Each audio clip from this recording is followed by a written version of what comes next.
All right, guys, welcome back to Underground Science. In this video, we'll be talking about mixed connective tissue disease. All right, so let's go ahead and get started. Okay, so what is mixed connective tissue disease? Again, this is an autoimmune disease, right? And it actually shares features with three specific diseases that we're already familiar with, right? So it shares features with lupus, scleroderma, and polymyositis. All right, so let's go and see what the findings are for this disease. So I made a mnemonic, right? That makes it easier to remember the findings, and it's called Ramless U1.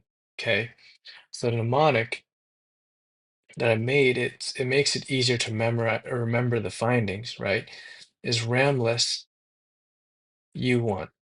Okay, and each letter is going to stand for something. Okay, so let's start with the R. R is for Raynaud phenomenon, as we've seen in many other autoimmune diseases like lupus, Sjogren's, and so on, right? So Raynaud phenomenon, remember that's relating to the color change you see in your fingers, for example, like right. So you'd see things like decreased blood flow, maybe due to vasoconstriction, leading to a white coloration, and then that can lead to cyanosis, right? So you'd see a blue discoloration, and that can lead to restoration of blood flow, and you see a red coloration, right?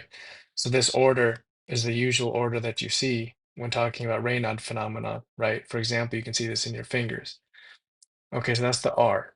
The A in the Ramless U1 mnemonic stands for arthritis and arthralgia. All right, so we see this in what?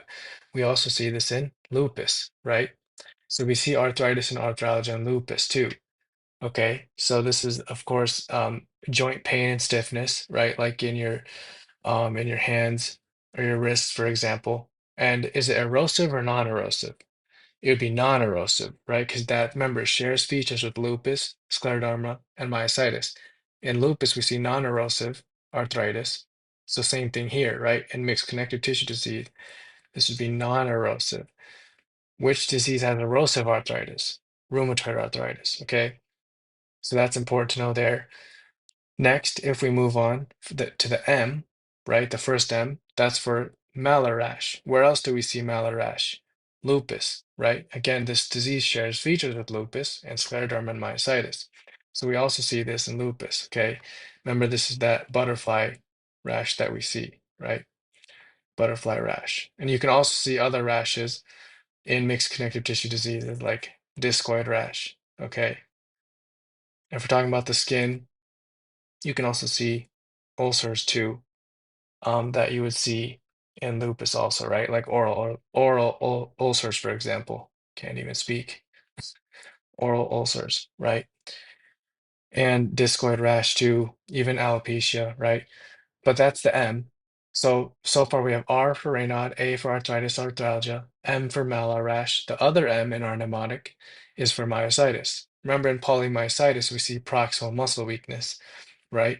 And this can lead to elevated levels of aldolase, elevated levels of creatine kinase, right? Muscle enzymes, for example. And we'll cover polymyositis and dermatomyositis in the musculoskeletal playlist. But for now, it's important to remember that in myositis, you can see things like proximal muscle weakness, right? Especially in polymyositis.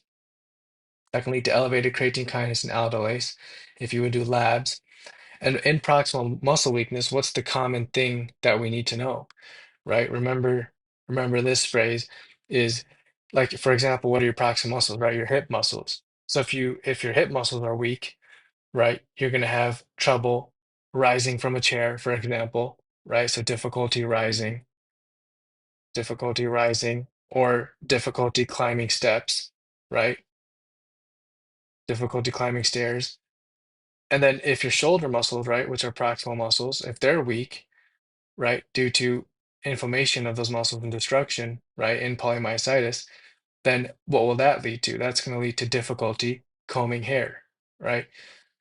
So these three things are helpful to remember, right, when you're remembering proximal muscle weakness, okay? So shoulders and hips, relating to your shoulders and hips, okay? So trouble combing your hair, trouble climbing stairs, and trouble rising from a chair, all right? Or difficulty rising. So that's the M. Now the L and the mnemonic stands for lungs. Okay, and remember, in Sjogren syndrome, for example, right? We talked about this too, about interstitial lung disease, right? We talked about its findings like the FEV1, FVC ratio, total lung capacity, the DLCO value, right?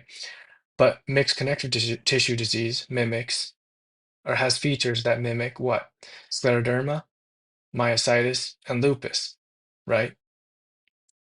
So, so one of those features, right, is involves the pulmonary, right? We saw in scleroderma. Okay, remember in scleroderma we had fibrosis of your lung, of your interstitium of your lungs. All right, and we'll talk about this in our musculoskeletal playlist when we talk about myositis, right? But in myositis, you have certain antibodies like anti-Jo1 antibodies, anti-MI2 antibodies, right? Antibodies like these is what you have in myositis. And antibodies like anti-Jo1, for example, can actually lead to, it can play a role in, I should say, in interstitial lung disease, right? Or fibrosis of your lungs. So in things like myositis and scleroderma, right, systemic sclerosis, you see things like interstitial lung disease and pulmonary hypertension, right, which we talked about when we did scleroderma, the scleroderma video. Okay, if you have fibrosis of your lung interstitium, you have lower amounts of oxygen that make it to your capillaries, which leads to vasoconstriction of your lung vasculature. Who pumps blood to your lungs? Your right ventricle. If you're vasoconstricting your lung vasculature, you're increasing the blood pressure inside your lungs, right? Which means your right ventricle will have to work harder and harder and harder to pump blood to your lungs, leading to right ventricular hypertrophy. And eventually that can lead to right ventricular failure, which is cor pulmonale. Okay. So again, in mixed connective tissue diseases, and mixed connective tissue disease, I say we see interstitial lung disease and pulmonary hypertension, okay, which is a mixed feature of myositis and scleroderma. Also in scleroderma, remember, we talked about esophageal dysmotility, right? GI issues and GERD due to the atrophy and fibrosis of your lower esophageal sphincter and your esophagus, the wall of your esophagus, right? So if you have fibrosis of the wall of your esophagus, that can lead to strictures, which can lead to dysphagia, right? Trouble swallowing. And if your lower esophageal sphincter is atrophied, remember your lower esophageal sphincter, right, comes right before your stomach. And if that's atrophied, then contents from your stomach can go up into your esophagus, which can lead to GERD. Okay. And then the S stands for sclerodactyly. Again, we see this in what? In scleroderma, right? Which you're already familiar with, which is the tightening and fibrosis of your skin tissue in your hands and fingers, right, leading to a claw-like appearance. And then the last S is for serositis, which we see in lupus, right? We see things like pleuritis and pericarditis, right? So again, we see all these things, all these features are mixed between scleroderma, myositis, and lupus. Okay, that's what mixed connective tissue disease is. All right. And we also have a autoantibody we should be familiar with. It's the anti-U1 ribonuclear protein antibody. Okay. So that's the U1 part of the mnemonic. So remember, the mnemonic that we came up with is Ramless U1. Okay, the U1 stands for anti-U1 RNP antibodies. Okay, and we also can see a positive ANA in mixed connective tissue disease, as we do see in a lot of other autoimmune diseases. Okay, now remember, before we end this video, remember U1 RNP is a really important protein when it comes to pre-mRNA processing, right? Remember when we talked about pre-mRNA processing, we said that U1 RNP is really important when it comes to splicing, right? When it comes to splicing. So that's why antibodies against this, right, has a clinical significance when talking about transcription and translation, right? So that's basically it. That's mixed connective tissue disease, right? That's the main findings. Just remember Ramless U1, okay? And you should remember the important findings, all right? Hopefully that made sense. Now let's talk about just a few things regarding diagnosis. So of course, if you do a serology and you see anti-U1 ribonuclear protein antibodies, that can be a clue for mixed connective tissue disease. Of course, positive ANA is a sensitive marker, but not specific, right? So you would have to test for more specific antibodies like anti-U1 RNP. And if you have my involvement of your muscles, right? Like you would see mixed features of myositis, right? That can lead to leaking of muscle enzyme since you have destruction of muscle tissue, right? And polymyositis and proximal muscle weakness, like we discussed, right? So you would see muscle enzyme leakage like creatine kinase and aldolase.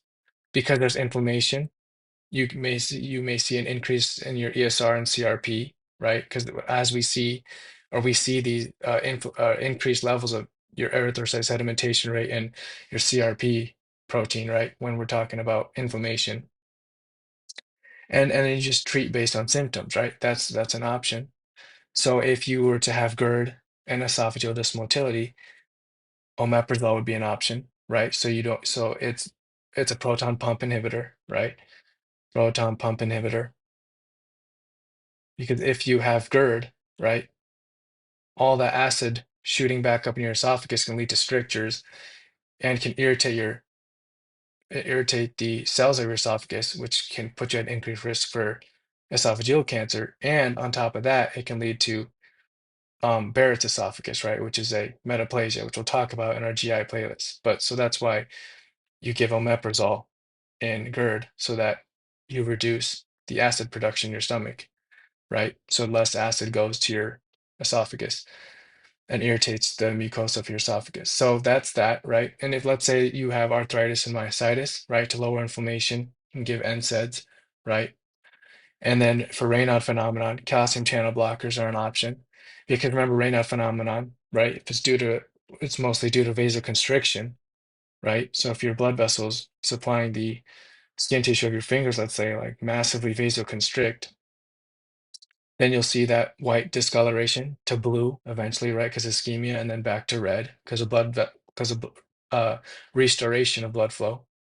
But if you give calcium channel blockers, right, that stops calcium from causing smooth muscle contraction, right? Because how do blood vessels contract, right, and relax because of your smooth muscle.